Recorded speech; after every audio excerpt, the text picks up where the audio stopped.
It's almost impressive if it wasn't so sad and if people weren't following this and thought that this God was actually real and loving and all those things. Like Yahweh is the one saying, if her father had spit in her face, shouldn't she be ashamed 7 days? Like, eesh. Hey folks, welcome to Joel Reads Bible. I'm Joel, and I read the Bible so that you don't have to, and you don't want to most of the time. But we read Numbers 11, and I don't want to gush, but I feel like it might be one of the best chapters in the Bible. But that's only because the Bible beats you down and makes you, happy with scraps. Does that make sense? Where it's like, I will gladly just accept some of the worst garbage ever because I've even had worse garbage or something like that. But now we are going to jump right in to Numbers chapter 12 and hope that we get another exciting story. Maybe we're done with all the boring, numbers, the census highs and the horrible laws and all the other just nonsense that's just infuriating and incredibly dull, descriptions of tabernacles, etc. Maybe it's all just fun story from here on out. Maybe my dreams have finally come true. Let's see. Numbers chapter 12. Miriam and Aaron spoke against Moses because of the Cushite woman whom he had married, for he had married a Cushite woman. They said, "Has Yahweh indeed spoken only with Moses? Hasn't he spoken also with us?" And Yahweh heard it. This is great. This is great. We've got some racism. We've got some drama. We've got some ethnocentrism. We've got some nationalism, whatever you want to call it. I always just say racism, but I know that that's probably not the correct term. But I think that Cushites may be people of color, by the way, although they may all be people of color. I'm not sure, but they may be darker. I think this might be just straight up proper racism. Anyway, I don't know. I'm not that educated on this. I shouldn't go on about it. This is the ongoing problem with the Hebrews is they really hate all the other cultures. They are very much, they just really like their own people. And that's the reason why God hated Esau, right? He married non-Hebrew women. And so Rebecca was like, we're not going to do that with Jacob. We're going to go to Padan Aram and we're going to find Rebecca, who is probably underage, to come over and marry Jacob and sleep with him immediately because Rebecca had died at that point. You guys remember that story. Now we have Miriam and Aaron being like, Moses is intermarrying? That's gross, man. She's not even related to him. She's not even at all related to him. That's disgusting. They're also like, is Yahweh only speaking to Moses? Can't we talk to Yahweh? Well, Yahweh heard them. Now, this is also an interesting theological point. There's not supposed to be communication with Yahweh directly because these are sinners and sin is a separation from Yahweh. So Moses is special, but the trick I think here would be that Aaron is also special. Yeah, but what about Miriam? She's a woman. She's a prophetess. We already learned that she's a prophetess, so she's special. So if this were anyone else, probably I don't know if Joshua has special privileges or just maybe some unnamed, maybe Hobab. I don't know if you guys remember Hobab was mentioned in Numbers 10. Where's Hobab?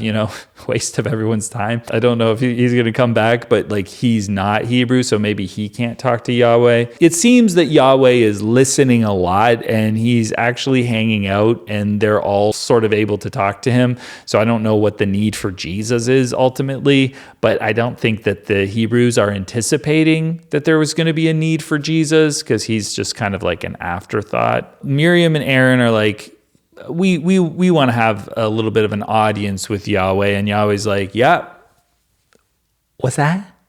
Let me have it. Now, the man Moses was very humble, more than all the men who were on the surface of the earth. Yahweh spoke suddenly to Moses and Aaron and to Miriam. You three come out to the tent of meeting.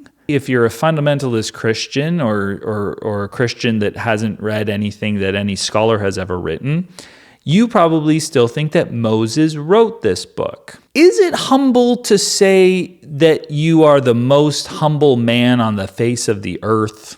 Like, is that a humble thing to say about yourself?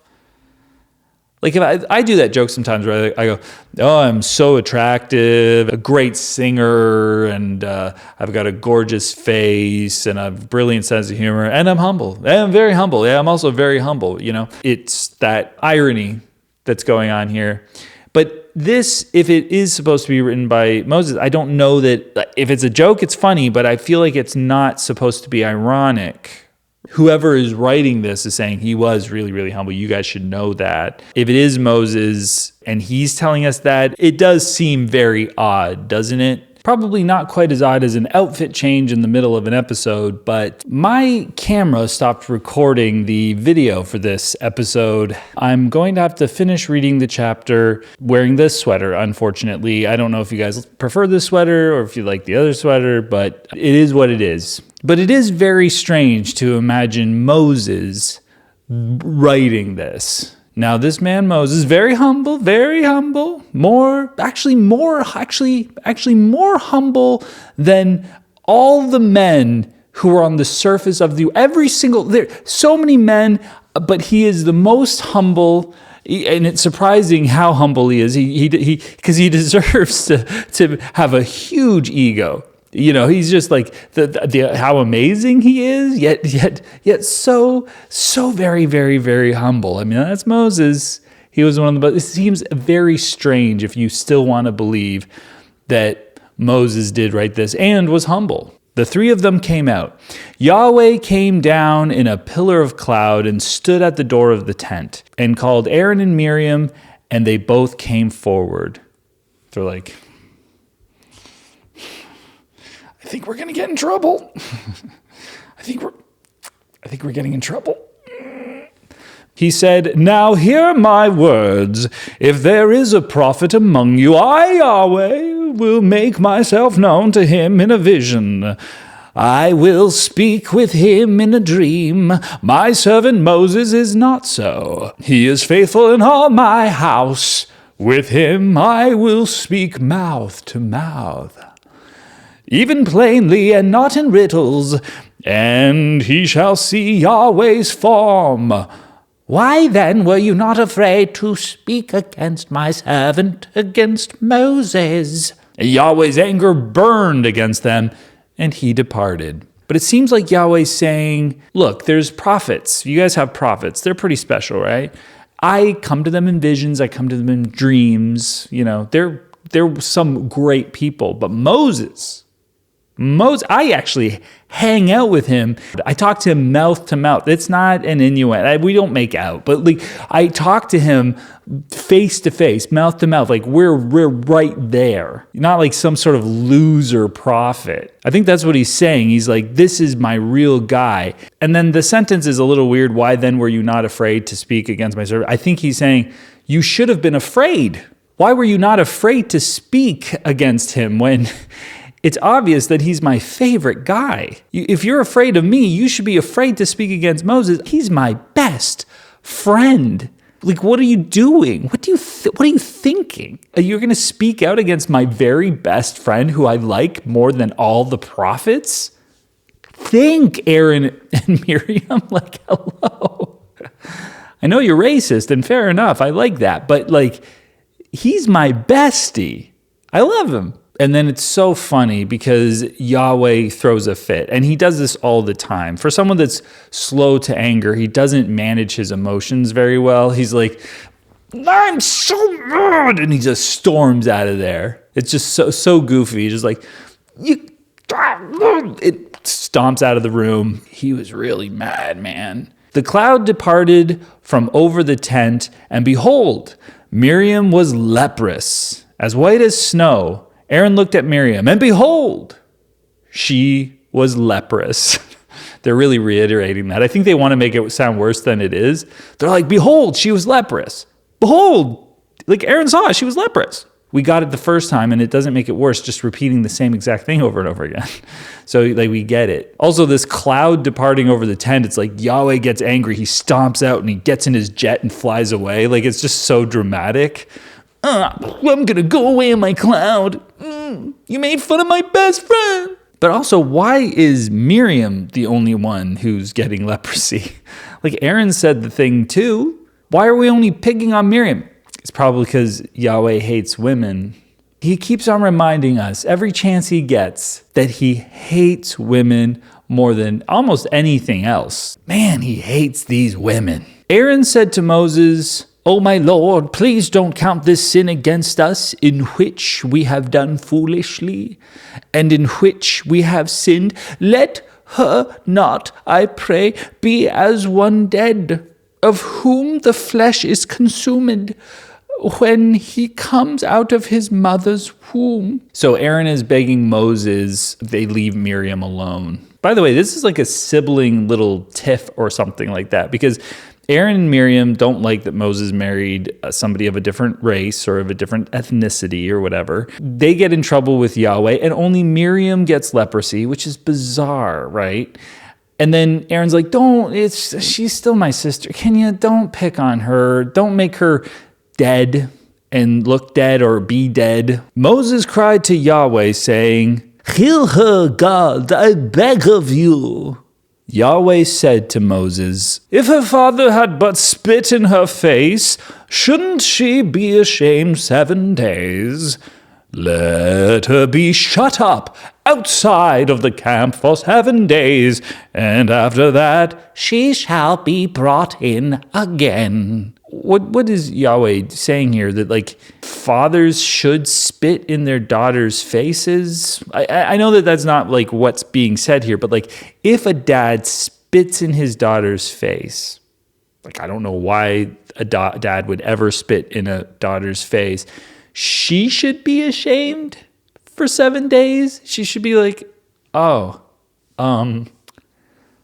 I am so embarrassed. I'm sorry for being spat on. Like it feels like it's such a horribly misogynistic culture. And maybe she's getting spat in the face because she doesn't want to marry the guy that the dad is selling her to. You know what I'm saying? Where like a woman is being sold for life to a man against her will, and she might say, "I don't want to," and he might spit in her face, and then she should feel shame.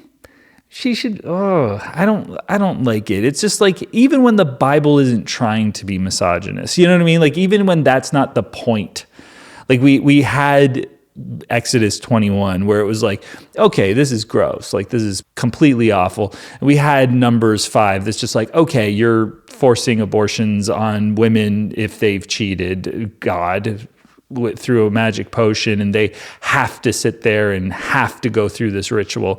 All right, this is disgusting. But this one is just like, completely different scenario. This story is its own thing. It has to do with Moses marrying the wrong race of people and God siding with Moses because Moses is cool. We still get the misogyny. It's still just like tucked in there. They're such a woman-hating culture that on every rung of the ladder, we get hatred for women. It's almost impressive if it wasn't so sad and if people weren't following this and thought that this God was actually real and loving and all those things. Like, think about this, because Yahweh is the one saying this, right? Yahweh is the one saying, if her father had spit in her face, shouldn't she be ashamed 7 days?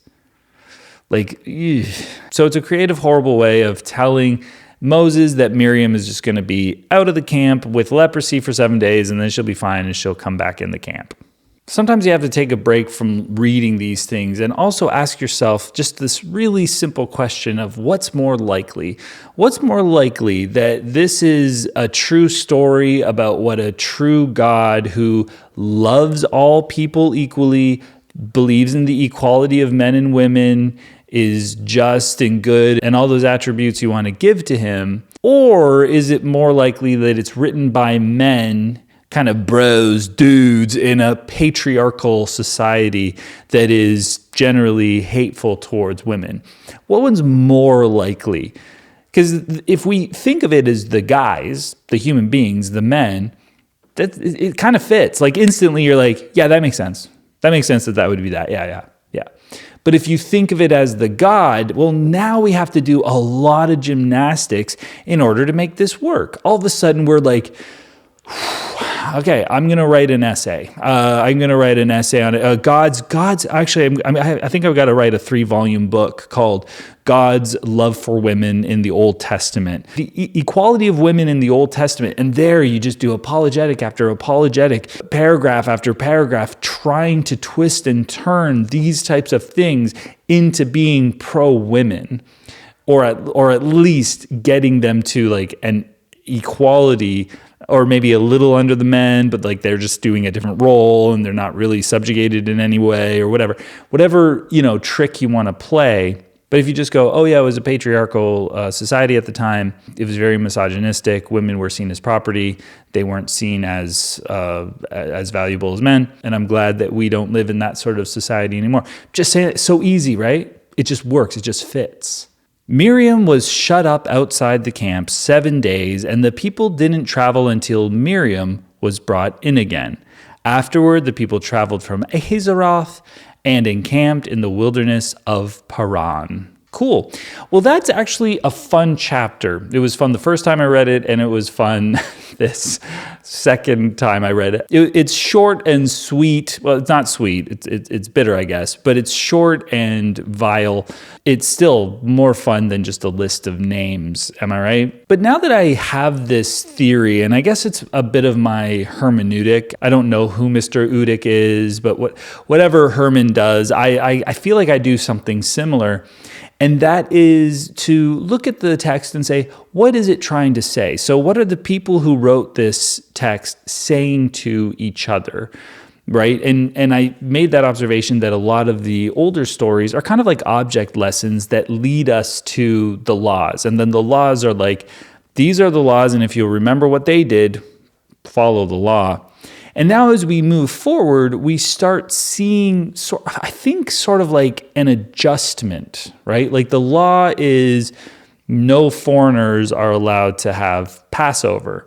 But then all of a sudden we have a story where Yahweh's like, listen, let the foreigner living among you do that. Here, I think we're kind of learning that maybe it's okay to intermarry. We had so many stories that are like, keep the bloodline pure. This is going to be a race of people that are just like Hebrews for Hebrews. All of a sudden we get sort of like maybe a progressive kind of chapter, not for women really, as we see, because, they're still garbage and we want them to have leprosy and we want to spit in their faces. If we want to marry somebody outside of our race, well, shouldn't be questioned, especially when Moses does it, unless this sucks, but unless the message is that don't question Yahweh's leaders, because that could be it too. This could go back to my Levitical scam thing, where it's like, we don't question God's people or we get in trouble. Luckily, no one gets killed in this episode, but so maybe that's what the Levites are doing. Because remember, I think it's the Levites that are writing this, the government people, and they're like, how are we going to convince these people not to ask questions when we want to marry the people we want to marry or do what we want to do? And it's something that people would think is uncouth. Just have Yahweh punish them. Have Yahweh get mad. Just go, he's your favorite. Don't mess with the favorite guys. That might be what it is too. It's hard to know. Either way, it was nice to have a bit of a story. And it was pleasant, again, not to have a list of names. So thanks for being here. If you haven't, please subscribe, like the video, and leave a comment. Next episode, I will be back in the original sweater of this video. I hope I didn't miss any jokes that I made in the first recording, but I might have. Look, I think everybody that watches these videos, they're here for the Bible. They're not here for me. They're here for Bible. They're here to learn and grow and have God reveal himself through the reading of the word, right? Thanks for being here, and we'll see you next time. Bye.